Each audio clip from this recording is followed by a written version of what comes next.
कहते हैं तीनों लोकों में जो सबसे महत्वपूर्ण है वो माँ है।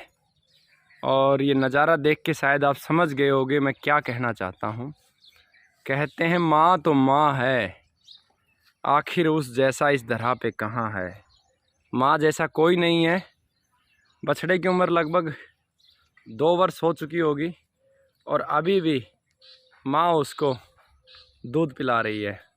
और दोनों का आकार देखिए, बछड़ा लगभग माँ के समान ही हो चुका है, लेकिन माँ का प्रेम देखिए अभी भी इसको दूध दे रही है, दूध पिला रही है। माँ की महिमा शायद जन्म जन्म लग जाएंगे, हम नहीं बता पाएंगे। माँ जितना प्रेम शायद ही संसार में कोई किसी से करता हो। और माँ बनना ये एक बहुत बड़ा सुख है, बहुत गर्व की बात है। ये देखिए, इसीलिए बार बार हम कहते हैं गाय बचेगी तो देश बचेगा, दुनिया बचेगी। गौ माता राष्ट्र माता, गाय हर किसी की माता है। गाय के चक्र से ही सब कुछ चलता है। गाय से अगर मनुष्य जुड़ जाए तो फिर मनुष्य को कोई समस्या नहीं रहनी है। बस ईमानदारी से, पवित्रता से गाय के चरणों में जब हमारा सर झुक जाए निस्वार्थ भाव से, तो बड़े बड़े काम पूरे हो जाते हैं। ऐसा कोई कार्य नहीं जो अधूरा रहता है। अगर आप देखोगे भगवान श्री कृष्ण के पीछे किसकी शक्ति थी? गौ माता की। भगवान श्री राम के पीछे कौन था? गौ माता। भगवान परशुराम के पीछे कौन था?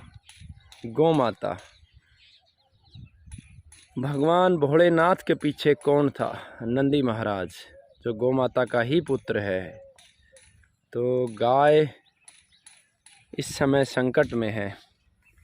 कभी गाय के ऊपर संकट आया था जब दुष्टों ने जर्सी के रूप में 2 जीवों को मिला के उसके अंदर विकृति ले आए थे। आज सीमन का संकट है। सीमन इस देश का सबसे बड़ा पाप है।